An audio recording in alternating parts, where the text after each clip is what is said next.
y que se asemeja a esta situación del complejo de Edipo que le toca vivir al protagonista de esta tragedia griega, Edipo. Entonces, para empezar, para irlo, digamos, poniendo a comprensión, vamos a iniciar con un pequeño video y luego vamos a irlo revisando, ¿no?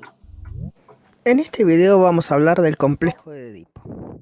Pero, ¿qué es esto que llamamos complejo de Edipo? En primer lugar, es un mito. Además de una neurosis infantil de la cual van a surgir todas las neurosis adultas, una fantasía del inconsciente infantil, pero también el concepto fundamental del análisis y un drama repetido en la cura psicoanalítica. Empecemos con el mito. Basado en el mito griego de Edipo Rey, el cual no voy a relatar en este video porque ya le dedicaré uno específicamente, simplemente voy a ocuparme de la representación de este mito, que es la realización imposible del deseo incestuoso.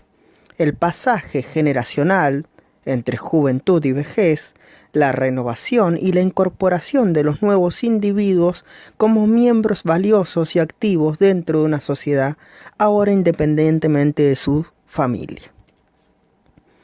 La fantasía infantil que subyace en el complejo que inicia en el último estadio del desarrollo psicosexual infantil, la etapa fálica, donde el falo tiene la primacía como un símbolo de poder, de potencia y de vitalidad. Recordemos siempre que la fantasía es una escena inconsciente. Ahora, es la primera ocasión que el deseo es dirigido hacia otros. Recordemos que en los otros dos estadios la satisfacción era autoerógena.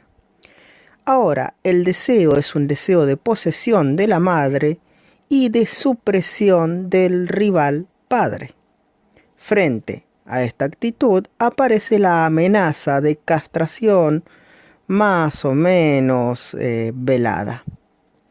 Y la consecuencia que es la angustia o temor a la castración punitiva como castigo. Por lo tanto, el niño, frente al apercibimiento de la diferencia anatómica de los sexos, va a sospechar, intuir o entender abiertamente que la niña no posee falo y la considera como una niña castrada, es decir, como el claro ejemplo de que la castración punitiva puede llevarse a cabo y sobrecaer sobre él por sus deseos incestuosos. Por este temor, el niño evalúa que es mucho mejor conservar el falo que perderlo a causa de la realización del goce mortífero del incesto. Recordemos aquí que la palabra goce se refiere precisamente a la realización absoluta del deseo, la cual es completamente imposible. Perderse en el placer y fundirse con el otro. Por lo cual llegamos a la resolución. Es decir, el niño abandona el deseo inconsciente incestuoso, desexualiza a los padres y se identifica con el padre, con su ley moral y la incorpora para sí, constituyéndose de esta forma el último estadio del aparato psíquico, es decir, el super-yo. Todo se olvida y forma parte ahora de la amnesia infantil que protege al niño de la culpa que genera esta vergüenza por los deseos incestuosos, ya que se ha incorporado la ley social. Hasta aquí nuestro repaso de complejo de Edipo. Recuerda que si te ha servido para repasar puedes darle like y que todo lo que he descrito está bien redactado.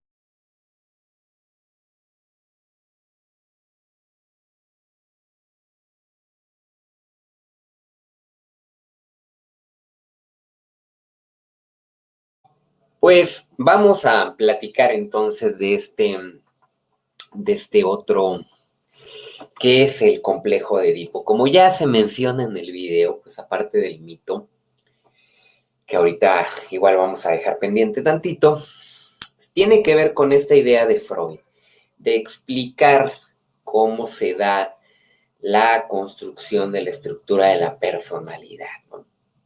Cómo,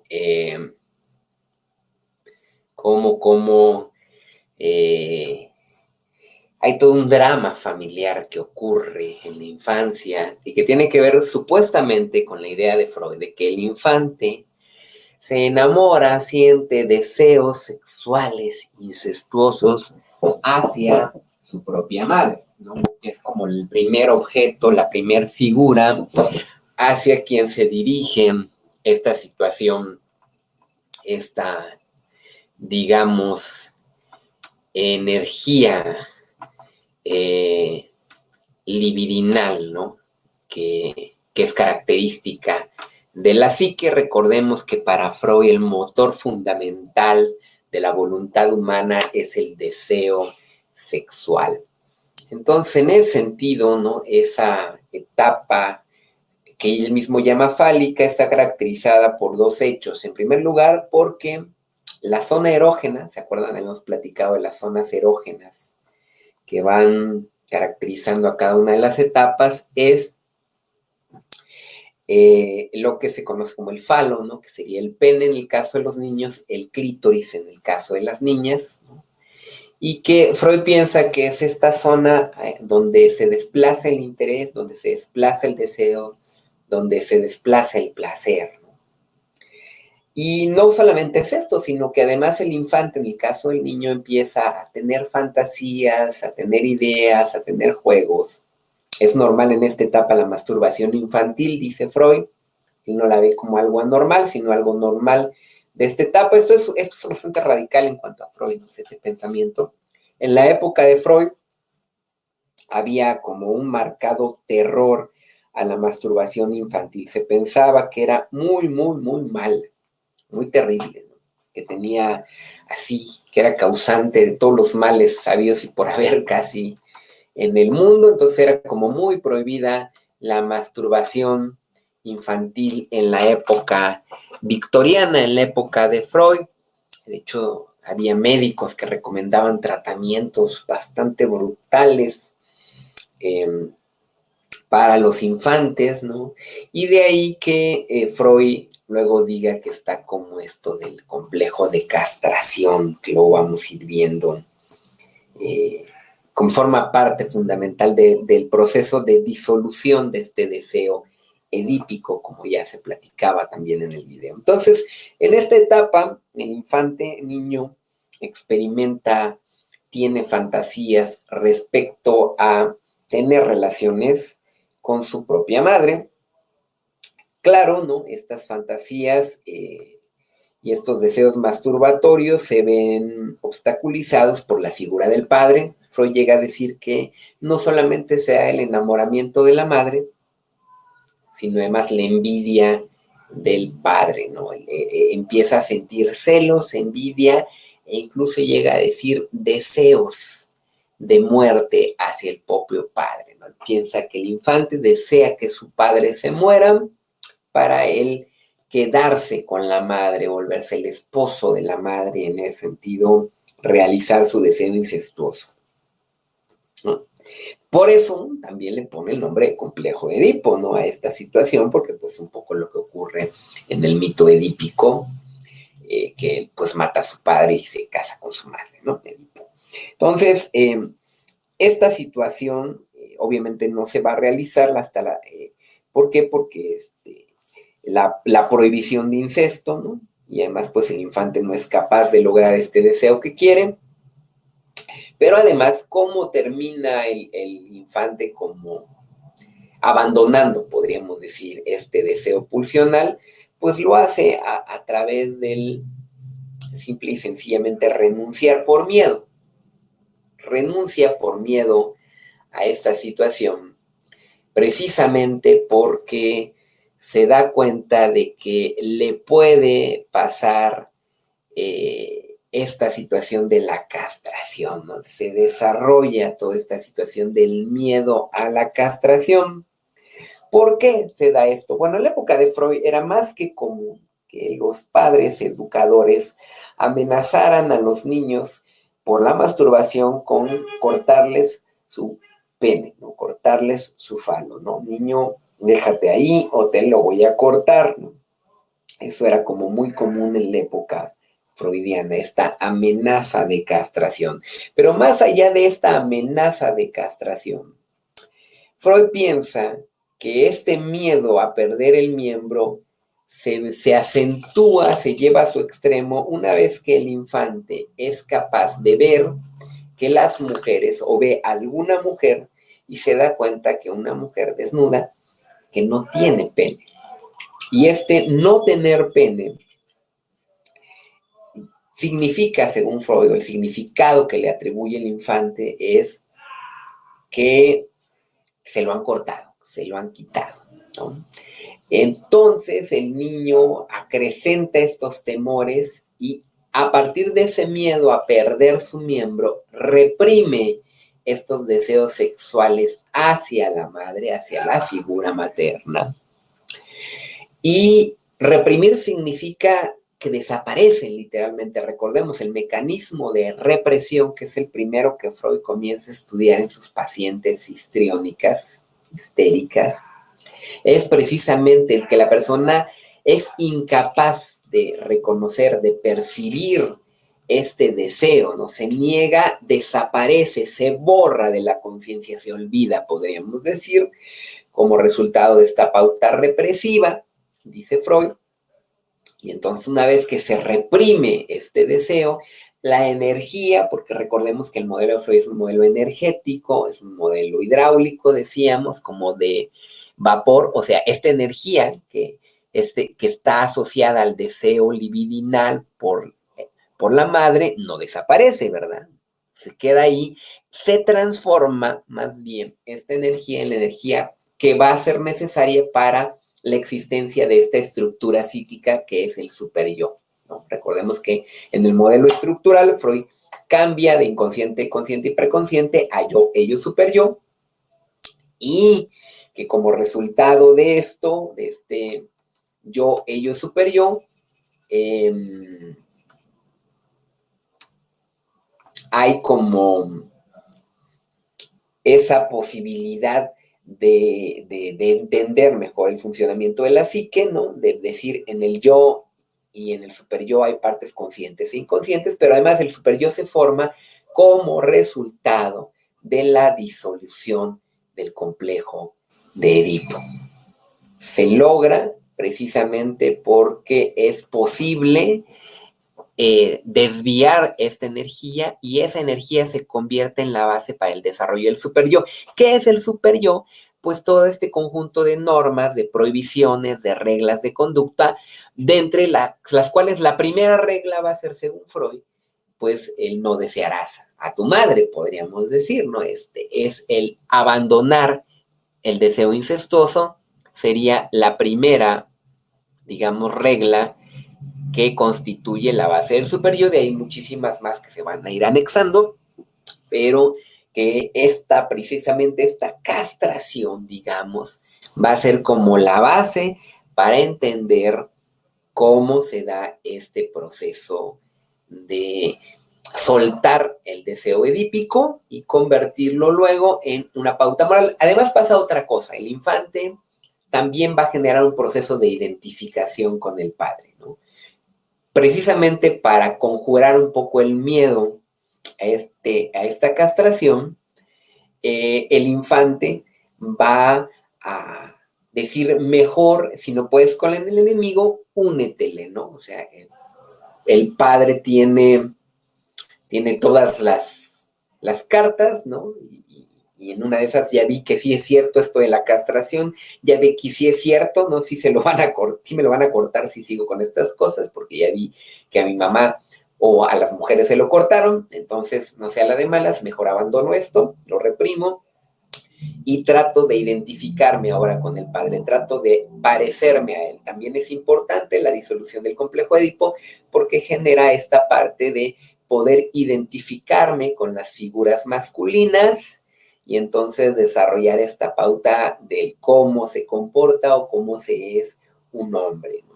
Estos son los elementos que configuran el llamado complejo de Edipo, que es el elemento clave durante la etapa fálica. Hay varios elementos que uno dice, yo no entiendo, ¿verdad? Que uno podría cuestionar y decir, bueno, ¿cómo es que Freud llega a esto, no?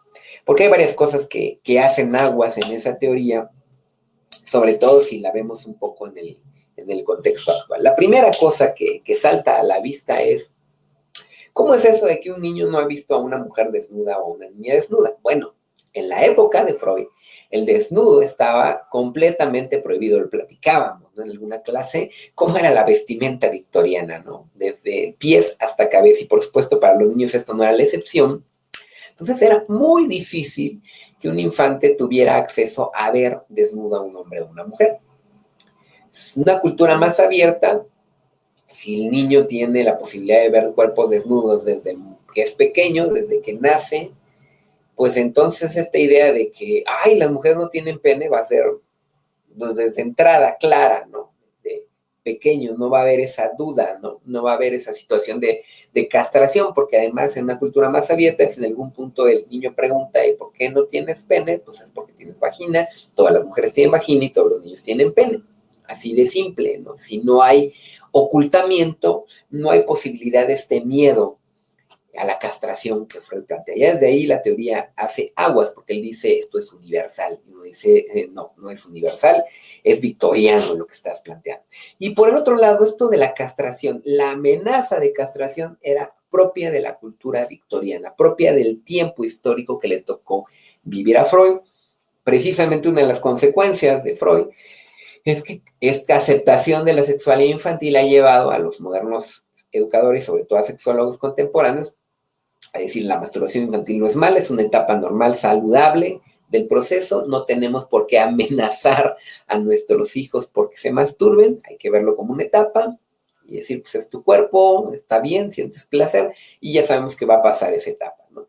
Y obviamente la amenaza de castración queda nulificada por un lado y por supuesto con la información y el conocimiento del cuerpo del otro y de la otra, pues esta situación también queda anulada, ¿no? De ahí que sea como muy cuestionable la hipótesis de Freud de que como resultado del miedo, del complejo de castración, se genera el superyo y además, por si no fuera suficiente, que esta es la base necesaria para la represión de los deseos sexuales y en ese sentido la base necesaria para que funcione la sociedad, ¿no? Porque para Freud la civilización es posible porque es posible la represión. Si no se reprimieran estos deseos, viviríamos en la barbarie, piensa Freud. Entonces, de alguna forma, Freud es un teórico pues, de su tiempo, ¿no? Que está muy influido por sus ideas y por la visión de que su civilización es la única forma posible de relaciones sociales, de ahí que Freud sea como bastante victoriano y no niegue que esta sea la única forma posible de relacionarse con la sexualidad y con el mundo, ¿no? Entonces, esto es de alguna forma el complejo de Edipo. Y para el caso de las niñas la cosa se vuelve más complicada. Porque entonces dice, bueno, si entonces en el caso de los niños es el miedo a la castración, pero ¿qué pasa con las niñas? Las niñas no tienen pene, ¿no? Entonces, ¿cuál va a ser el miedo, no?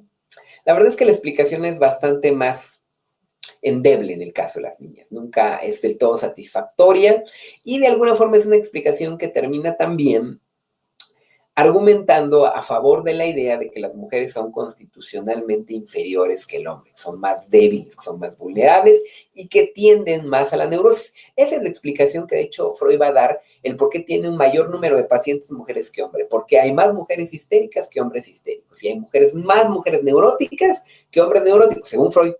Ojo, según Freud, ¿no? Entonces, ¿por qué? ¿Por qué es esto? Dice, bueno, en el caso de la mujer, durante esta etapa también se traslada el interés hacia la zona del clítoris, en este caso, las niñas también se masturban, y al igual que pasa con los niños, pues también a las niñas se les amenaza, no, deja de tocarte ahí no se les dice te voy a cortar, porque no hay que cortar, ¿verdad? Entonces simplemente déjate ahí, déjate ahí, déjate ahí. Pero en algún punto, igual que el niño, la niña llega a tener la posibilidad de observar los genitales masculinos, dice Freud. Y cuando los observa, la niña se siente castrada, dice Freud. La niña piensa que la han castrado, piensa que le falta el pene. Y a partir de eso empieza a envidiar el pene. También pasa un proceso al igual que en el caso de Edipo, de los niños. En las niñas hay un proceso de enamoramiento de la figura paterna y celos hacia la figura materna, piensa Freud. Como resultado de eso, también hay como todo este deseo incestuoso, que sin embargo, cuando la niña percibe que el niño tiene pene y ella no, también reprime este deseo porque dice, bueno, yo estoy castrada y de alguna forma es yo no puedo, yo no merezco a mi padre, pero también al mismo tiempo es, pues si ya me castraron y sigo insistiendo en estos deseos, para la otra me matan, ¿verdad? Como consecuencia de eso, reprime también sus deseos incestuosos y se identifica con la madre, se identifica con la feminidad. Sin embargo, precisamente como ya siente castrada, dice el superyo femenino va a ser más débil que el masculino, fíjense lo que dice Freud, y entonces eso la va a hacer más vulnerable de alguna forma a los embates de la libido, lo que muchas veces va a originar pues las tendencias neuróticas, histriónicas de las mujeres. Pero de hecho ahí hay varias contradicciones también porque una de las características de la neurosis, se va a dar cuenta Freud, es precisamente que lo que genera la neurosis no es un superyo débil, sino por el contrario, un superyo demasiado exigente, demasiado limitante del deseo, y esta sobrecarga, podríamos decir, de normas morales es lo que muchas veces origina que el pobre yo no pueda dar pauta a suficiente liberación de la energía libidinal del deseo, a suficiente satisfacción para el ello, y como consecuencia de esta poca satisfacción del ello, vaya aumentando cada vez más la carga de deseo, de energía libidinal, se manifieste finalmente en síntomas neuróticos, en síntomas psicosomáticos muchas veces, que es la característica del histrionismo. Entonces, de pronto hay contradicciones en algunas cosas que Freud dice, como en esto de la debilidad del superyo y al mismo tiempo en como la superexigencia que implica que el superyo condicione el desarrollo de la neurosis, ¿no? Entonces, estas cosas que van ocurriendo, vamos a ver que son como parte, ¿no? de ya las contradicciones del psicoanálisis y de alguna forma parte de pues estas ideas tan, sí, bien interesantes, pero al mismo tiempo como pues contrastantes, ¿no? Podríamos decir del psicoanálisis, ¿no? Vamos a ver otro pequeño videito para platicar un En poquito este más. video vamos a hablar del complejo de castración. El mismo ocurre durante la etapa fálica y debemos hacer referencia que no nos aludimos en ningún caso a una mutilación física, sino a una experiencia psíquica inconsciente. Se da en torno a los 5 años aproximadamente, inicia con la diferencia anatómica de los sexos y es revivida en la etapa adulta en la cura analítica al aceptar los límites del placer y del deseo. La teoría de Freud va a desarrollarse en torno al caso Hans, o traducido como caso Juanito. El mismo era el caso de un niño fóbico que temía salir a la calle por temor a los caballos. Específicamente a que los caballos lo mordieran y más específicamente a que le mordieran en sus órganos masculinos. Podemos aclarar que el complejo de castración tiene 4 tiempos. En un primer momento, el niño cree que todo tiene un pene igual que él. Aquí, hombres y mujeres son anatómicamente indiferenciados. Luego, en un segundo tiempo, su pene se ve amenazado, porque frente a los tocamientos se producen amenazas verbales de sus padres, las más atemorizantes la de su padre, y estas amenazas pueden ser más o menos explícitas o incluso ser reales o imaginarias. Lo importante aquí que lo implícito es la prohibición del goce y del incesto. En un tercer tiempo, el niño nota que hay seres sin penes. Al comprobar que la niña es diferente al varón, entonces cree que la amenaza punitiva del castigo se ha aplicado sobre ella. En estas alturas, el niño ya ha sentido la experiencia de perder un objeto amado. Por ejemplo, ha transitado el destete, la pérdida del objeto transicional o peluche, o en el peor de los casos, a un ser querido. La herida narcisista puede ser tan grande que incluso el niño puede elaborar una fantasía infantil de negación, pensando que la niña tiene un pene pequeño que luego le va a crecer. En un cuarto tiempo, el niño comprende que la madre también es castrada. ¿Por qué? Porque puede quedar embarazada y parir, por lo tanto definitivamente no tiene un pene. Simultáneamente rememora estas amenazas verbales y emerge ahora sí fuertemente la angustia de castración. Es importante decir que esta angustia es inconsciente y puede tener manifestaciones psíquicas como vimos la fobia del caso Juanito. Ahora, el estadio final o resolución, el niño decide narcisistamente conservar su pene y renunciar al goce mortífero del incesto con la madre, aceptando de esta forma la ley paterna. Aquí queda constituido el super yo y se finaliza también el complejo de Edipo. Es una crisis resuelta de forma estructurante, pues el niño acepta su falta y las limitaciones de su cuerpo y del placer.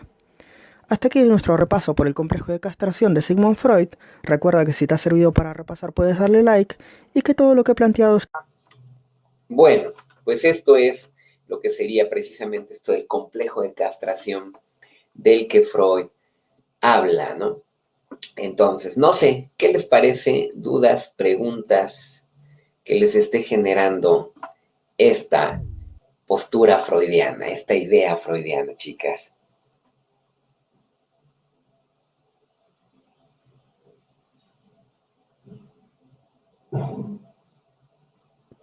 No, profe, ninguna duda. ¿Alguna duda, Miriam? ¿Qué?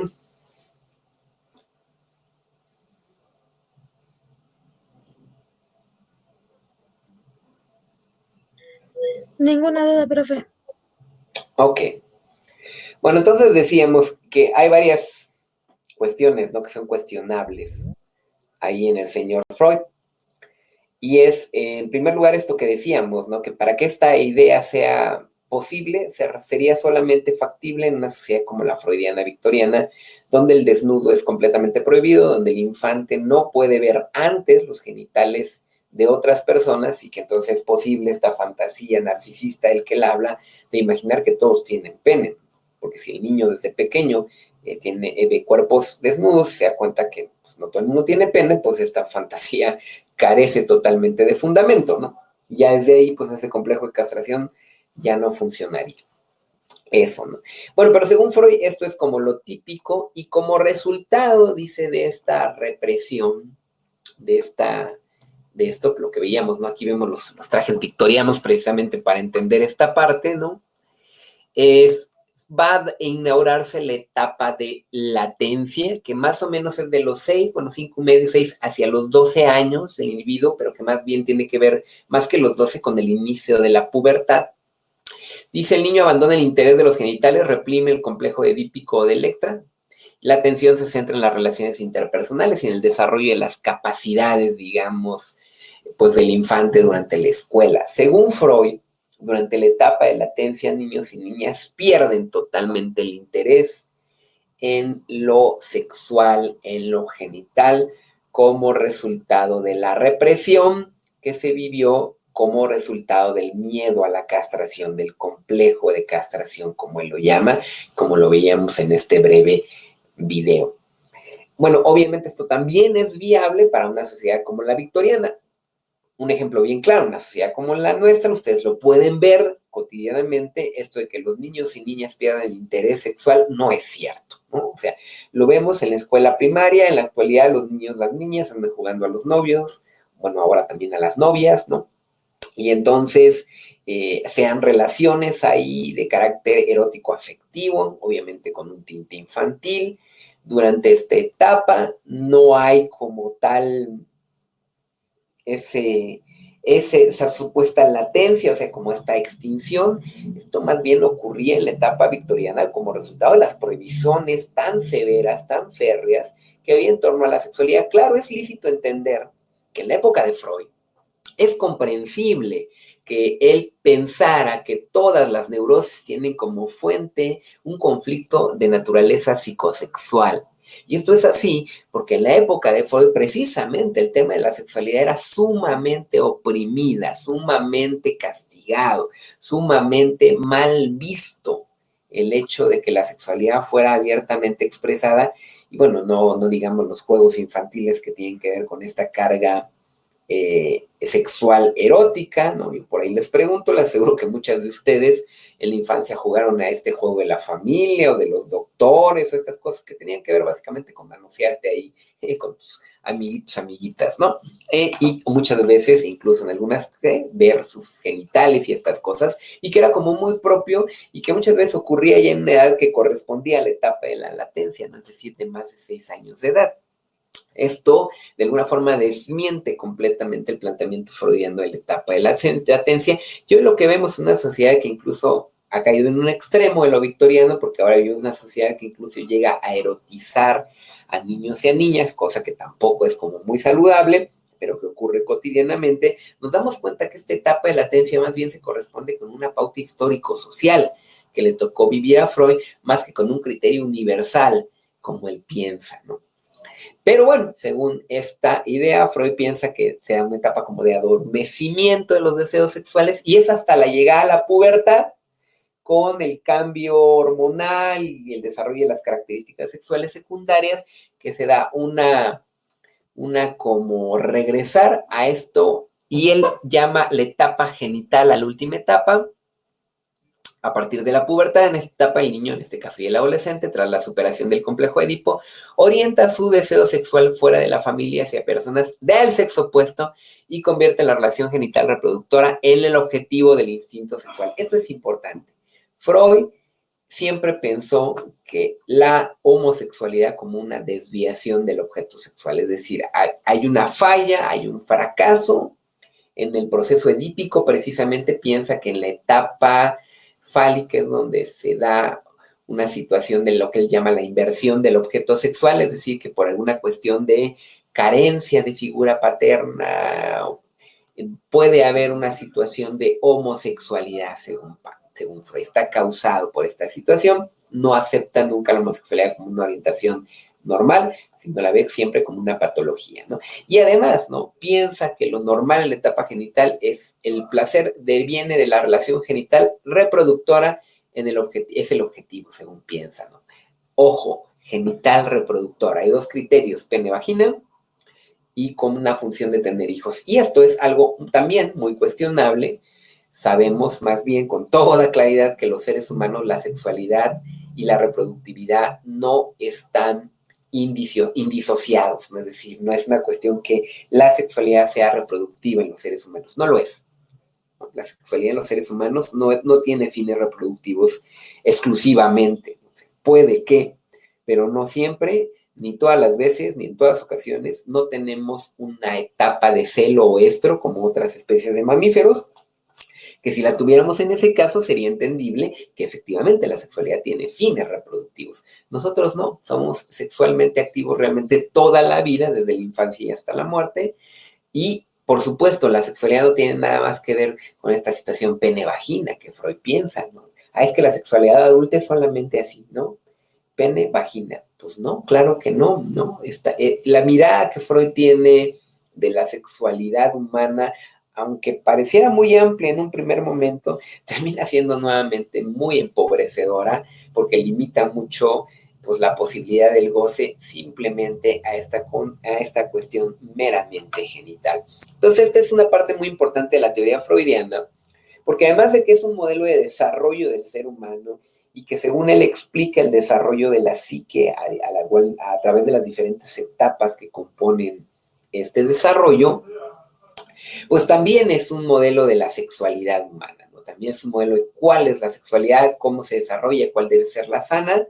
Y por supuesto es un modelo que permite entender el desarrollo de la estructura psíquica del ello y el yo superyo y cómo se dan las relaciones entre estas 3 instancias. El ello como fuente permanente del deseo, de las pulsiones. El yo como instancia mediadora con la realidad, y con el entorno social, y el superyo como esta parte de función normativa, ¿no? Donde están las normas, las pautas, la conciencia, diríamos, que todos tenemos, y que muchas veces es la que genera culpa ante situaciones que transgreden las reglas sociales. Muchas veces el yo se vuelve neurótico precisamente por este jaloneo entre el ello y el superyo, un superyo rígido, piensa Freud, va a tender a desarrollar un yo neurótico precisamente porque el pobre yo no puede lidiar con las exigencias del ello por un lado y las exigencias del superyo del otro. De hecho, gran parte del texto de la cuestión del análisis profano precisamente explica esta situación, esta posición del yo, y cómo el psicoanálisis permite a través del hacer consciente lo inconsciente, que el yo tenga un mejor manejo, un manejo desde su ser adulto, ahora con más herramientas, pueda permitirle al ello acceder a más cosas, pueda lidiar mejor con el ello sin usar mecanismos infantiles, y al hacerlo desde una situación adulta se resuelve la situación neurótica. Esto es de lo que trata la explicación del texto del análisis profano, pues básicamente está explicando cómo funciona el análisis y cómo debe ser el perfil del analista, y que porque cualquiera podría ser analista si se forma en esto que llamamos el modelo trípode. Y la clase pasada, ¿se acuerdan? Estos 3 elementos que serían las claves o la base para la formación de una buena analista, y que serían la formación teórica, el proceso terapéutico propio y la supervisión de casos, y que en ese caso estoy totalmente de acuerdo, y bueno, no solamente yo, sino las diferentes escuelas psicoterapéuticas que se han originado luego del psicoanálisis coinciden en que en este planteamiento freudiano es el más adecuado. Profe, Dime. disculpe, lo que pasa es que mi internet está bastante lento, entonces por momentos sí lo dejo de escuchar o se me corta su voz. Entonces, esta clase va a quedar grabada, ¿verdad? Y la diapositiva también la va a mandar a la plataforma. Sí, si gustan les mando las diapositivas y la clase queda grabada ahí en la plataforma. La subo generalmente el domingo, mañana la subo para que esté ya ahí disponible por si se perdieron algo. Digo, de hecho siempre les recomiendo que vuelvan a ver las clases que están grabadas, porque pues sirven de repaso. Además ya toca repaso, esta siguiente semana nos toca evaluación, les comento, nos va a tocar evaluación en la plataforma virtual. Además, bueno, de las tareas que han estado quedando ahí en la plataforma, que espero que ya las hayan subido, para su evaluación de esta primera evaluación que nos tocaría hacer el siguiente sábado de evaluación, pero bueno, en mi caso yo no hago los sábados la evaluación, porque por sí tenemos muy poquitas clases, ¿verdad? Entonces hay que tratar de aprovechar lo más que podamos nuestros tiempos. Entonces la evaluación va a ser en línea, ahí también les encargo que entren igual en la plataforma para ver su evaluación, y que precisamente va a versar sobre estos elementos que hemos estado platicando en clases, sobre las diferentes tópicas psicoanalíticas, la topográfica, la estructural y la psicogenética, que son las 3 que hemos visto hasta el momento. Nos quedan pendientes la tópica económica y la dinámica, que son más cortas, más sencillas, podríamos decir, mientras que estas 3 primeras son las más importantes. Y bueno, esta tópica estructural psicogenética van de la mano, porque bueno, la estructura, esta yo, ello y superyo, es el resultado precisamente de este desarrollo evolutivo, de estas etapas psicosexuales que todos atravesamos, según Freud, en las mismas edades y con las mismas características, y que finalmente va a depender de cómo se resuelva el complejo de Edipo, si se desarrolla o no una tendencia neurótica en los seres humanos. Esto es como muy importante entenderlo. La neurosis es el resultado, sí, de la resolución del complejo de Edipo y de la necesidad de instaurar pautas represivas en la psique que van a garantizar el funcionamiento social, según Freud. Freud es un teórico en el sentido negativo, pesimista, podríamos decir, de la humanidad, porque piensa que estamos condenados a la neurosis, precisamente porque la única manera de no ser neurótico, según Freud, sería darle rienda libre al ello, y eso degeneraría en una sociedad sin leyes, sin reglas, en la barbarie, que pues terminaría siendo el mayor obstáculo para el desarrollo. Entonces, espero que esto vaya quedando más claro, ¿verdad? De todos modos, pues si hay dudas, pues háganmelas saber, ¿no? No sé si hay alguna pregunta, duda, comentario de lo que hemos estado viendo en estas clases acerca de las ideas principales de Freud. Profe, entonces, ¿cuándo sería el examen? En el transcurso de esta semana. No es un día, ustedes tienen toda la semana para acceder a la plataforma y realizar su evaluación. Ok, profe, gracias. Ya saben, generalmente lo único es que pongo tiempos, eso sí, ¿no? O sea la evaluación una vez que la inician tiene un tiempo, ¿no? De realizarla, ¿no? Ya nada más para que antes de entrar a su evaluación yo les sugiero repasen lo visto en clases para que les sea fácil, ¿no? Realizarlo. De todos modos, todo está ahí en la plataforma y subiré esta última parte que estamos viendo hoy para que esté disponible para que ustedes puedan repasar pues cualquier cuestión que les vaya surgiendo a partir de esto que estamos revisando. Y bueno, que también Alonso, que no pudo entrar, me está comentando que no hay luz ni internet ahí en Chilón, entonces pues que bueno, que falla mucho, ¿verdad? Por allá, por esas tierras, entonces para que también pueda repasar este asunto y pueda realizar su evaluación de manera adecuada. Entonces, pues no sé, si hay algún comentario o duda antes de ir cerrando esta sesión.